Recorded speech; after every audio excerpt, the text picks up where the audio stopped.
This is Robert Vigna with Immolation, and we're blowing it up on Capital Chaos TV.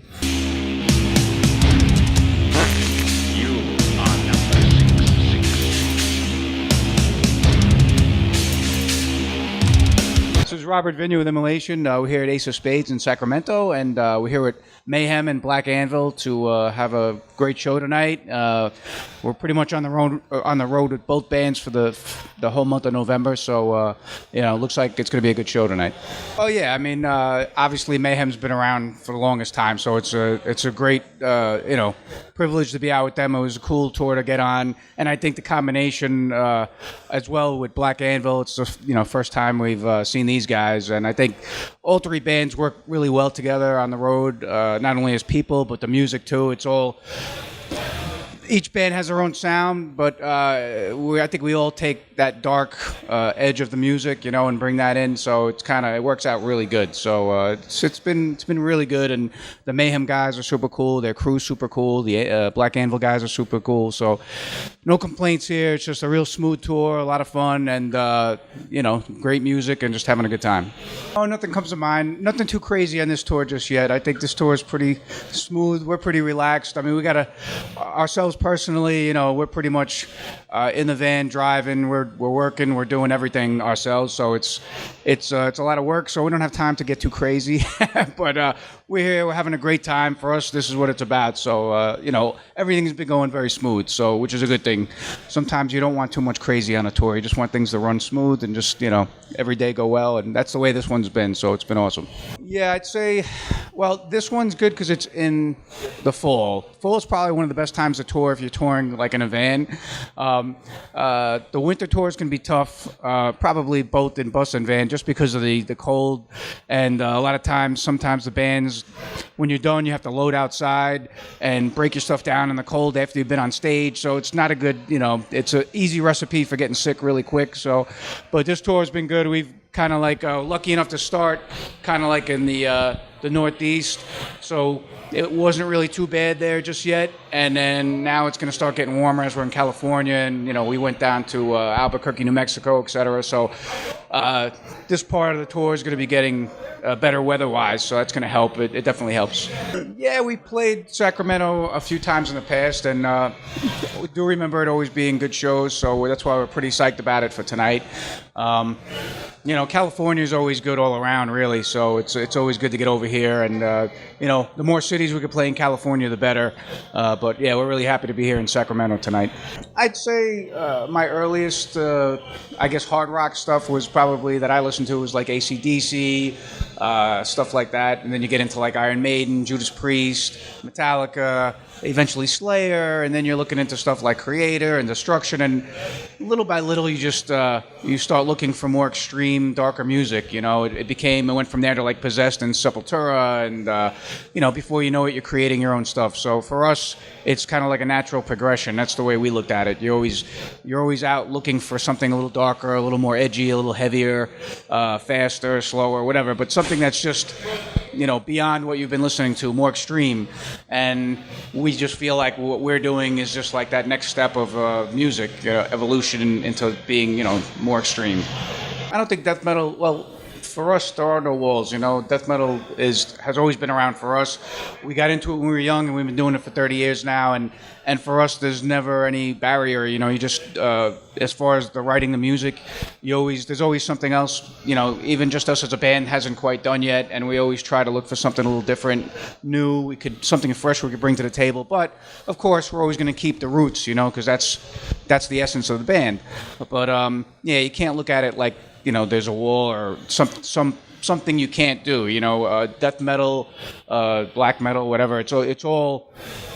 The more creative you are, there's no barriers, there's no limits. It's really up to you, and you just do the best you can to create the best music you can. And I'm sure all bands do that. They're always trying to strive to be better and just do something different and bring the music to a better level. Pretty much, yeah. Yep, this is our 10th record. So with the couple of EPs we did, this is basically, we reached 100 songs with this record. So that was a cool pinnacle for us, and it's been great. I mean, I think, we're proud of all our past records, and I think the new stuff gets better and better, and it even goes over better live. Even on the last tour we did in February with the Cavalera Brothers, we were playing, the album was barely out yet. Most of our set was new stuff, and people were just getting into it. They haven't even heard the stuff yet. So, we always try and get the new music a little bit better for live play, where it's just nonstop. It hits you hard, and it's dark, it's heavy, but it's also interesting. But, it just really goes over well live, and that's kind of what we shoot for. Well, Paul, we started working with in 1998 for the Failures for Gods record, and he's just a great guy. He's got a great ear for music, and he's a great producer, and he's like part of the family now. I mean, he's a great friend and family member really now. So it's like we go up there when we're not doing albums. We go up there and hang out, have dinner, or, go to his bar, or just chill out, because he's just really good people. And it's just that experience that we have there. He makes it easy and very easy to work with. He gets the best out of us, and it's a comfortable situation. So for us, there's really no reason to go anywhere else. It's just we're really comfortable with Paul, and he's a great guy, and there's no reason to go record anywhere else. We get what we want out of that, and it always gets better every time. And then we got Zach Oren, who does the mixing and mastering now, because pretty much Paul does all the recording and gets all the sounds and all that, and then we send everything over to Zach Oren in California, and he mixes and masters it and goes back and forth with us until, we get it to where we want it to be. And that combination we've had now since Majesty and Decay, and that combination has gotten better with each record. And I think this last record, Atonement, proves it, because I think the production came out the best out of all the, the records that we've done with the two of them involved. And now we take that and go further, So it's a good combination, and one that we're going to stick with, because I think the sound we get it's heavy, it's dark, it's got the atmosphere back now, and you can hear the music and you hear all the instruments and what's going on, and that's very important. Oh no, definitely not oblivious to it. It's just like wildfire now, and stuff like that happens, and it's at least now it's starting to come out. You know what I mean? It's obviously it's not a good thing, but it's a crazy, that particular industry. It seems to be right now. A lot of it's in the entertainment industry, and it's a crazy industry. So yeah. Well, that's more, a lot of the stuff that's coming out now is more like the Hollywood industry, the big boys, So it is what it is, You're going to have to atone for those sins for sure. No doubt about that. With Pår Olofsson, we come up with a concept. We'll come up with an album title. We have a concept, and we pretty much give him all the details and what we're thinking. We even give him portions of like the pre-production of the music so he could hear the music, and we also do like we'll sketch it out for him, no matter how badly it is, but at least he gets an idea of the direction we're going. And then what's cool with Pår is that he'll work on the piece, and then he'll send it to us as he progresses, and we can actually say, hey, we like this, we dislike this, and then he can change it as he goes, which is really cool. So it makes for an easy situation and a good one, rather than just getting something completed and done, you know what I mean? So it's kind of a really cool thing we have going with him, and he does phenomenal work. He really gets what we're trying. We relay it to him, and he gets it, and that's important. The record label, Gerardo from the record label, suggested him. He also suggested Zach Oren, with the mixing and mastering. So when we had the first record, Majesty and Decay, so he said, look at this guy's stuff, I think you'll like it, and we really did. And then we had the idea, the concept for Majesty and Decay, and we kind of gave that to him. And then, he said, hey, how about this? Like, he changed it a little bit, but for the better, and it came out phenomenal, So he has a great way of taking ideas and making them work, you know what I mean, and working with us. So, basically it was Nuclear Blast that made that happen, so. They're cool when done well. They could be just as strong, if not stronger, because, the lyrics are very important, and you can come through, dude. Don't worry about it.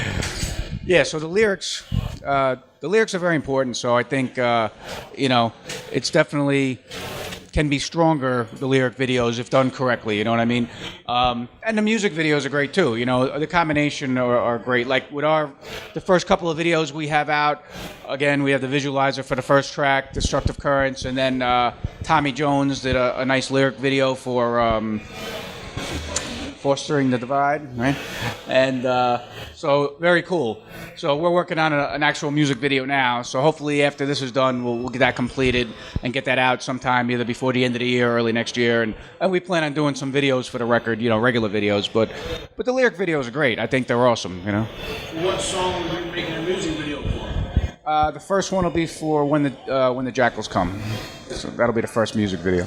I'm not the biggest gearhead in the world. Like the amps that we have, Triple X, PV Triple X heads and Vader cabinets, had those since 2008. So, those have been going strong.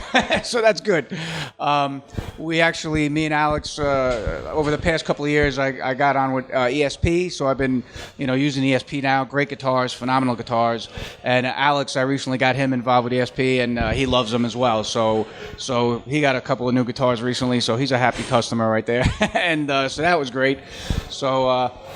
And we got these wireless systems just for this tour, finally, and we haven't had wireless in years. So Peter, he's the bass player for Mazarath, as well as the one of the techs for Behemoth.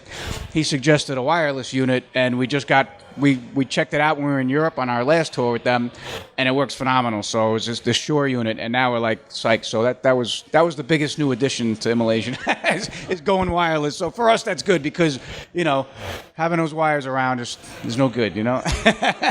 We're probably looking to do possibly another support one early next year, and then probably for our 30th anniversary, we're planning on doing something toward the end of the year, hopefully here and in Europe, to kind of like go through like a headline tour, kind of celebrating the 30th anniversary. So that's the plan right now.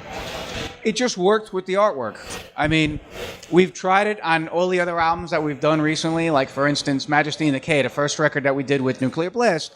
The guys at Nuclear Blast were just like, oh, you got to do the old logo. You got to do the old logo. And we're like, I don't know. With this artwork, I don't think it's going to work, Like, oh, can we try it? Can we try it? Like, yeah, go ahead, try it. So they sent us the one, as you know it, and then they sent us the one with the old logo on it. And they were even like, yeah, you're right. It's better the way you have, and it worked better for that.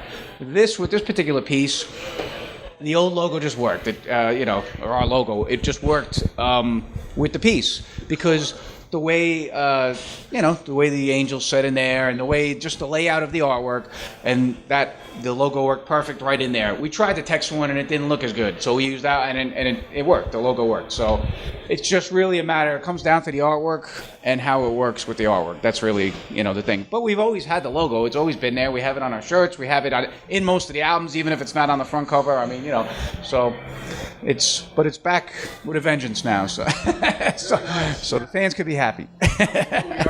No, we just recorded the record for them, the one record, and that was it. There is some demo stuff that we used to end up getting signed to Metal Blade for the second record, and I think next year we're shooting to put out kind of like we had Stepping on Angels. We're looking to redo that in a different way and have also some of those other things on there. So, which I don't think those were included on there. So, we're going to release some of that stuff. Other than that, that's it. There's no secret vault of unreleased Immolation songs. It's like whatever we write, we put out, and that's it. So. Oh, totally. Yeah. It was all letters, handwritten letters, and tape trading, and you put the little flyers. You'd collect flyers from all your friends, bands, and everybody else, and you put all those flyers in every letter that you send out, and that was like our old version of the World Wide Web. So, but it was cool because you get the first letter you get from like Italy or from Poland or whatever, and you'd be like, oh wow, we've got a letter from Poland today, so it was really cool, at that time because these days you could talk to people all over the world instantly, but back then, to know that someone in Italy was listening to your music, you're like, wow, that's crazy, and it was just a demo, so how did they, it was very cool. And the fanzines, definitely the fanzines, we'd order those, or we'd promote them, and we'd read through them to see other bands and get in touch with other bands. So it was a really interesting time, because it was more of close-knit community, I guess, because, you know, it was really underground, whereas now it's like you have the internet, so it gets out there a little more, which is good, but it was just a different type of feel back then, you know what I mean? But yeah, it was all about the tape, and we have all those letters, all our letters, all that stuff, we still have that shit. I have that shit in my attic, and, you know, so, you know, we never threw that stuff out, you know, so that's like classic stuff does.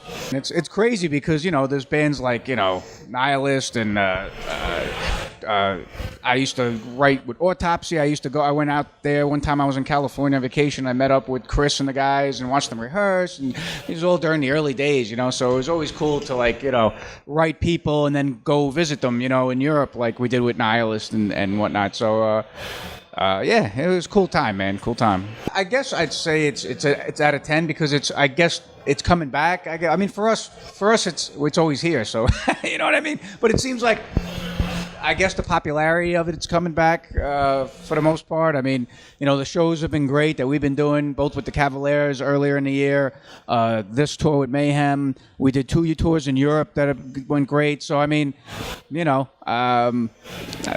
every music, I guess, has its kind of like ups and downs, you know, but I think, you know, death metal, black metal, it's all on an upswing now, you know, so, which is good, you know, it's a good thing.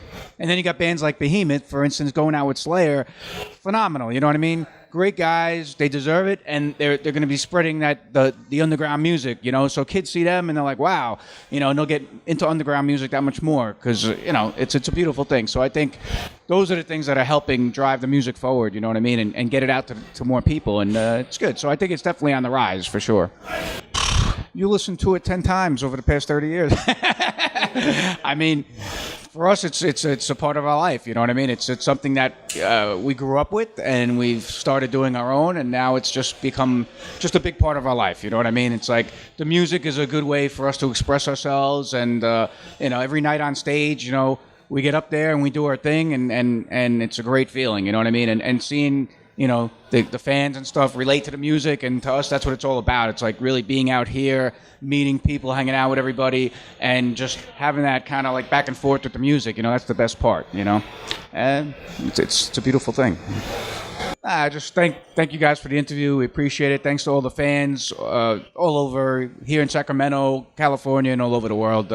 We appreciate the support over 30 years, and you know, we're going to keep going and try and, you know, get more music out to you soon, and we're just glad to be here playing for you guys tonight.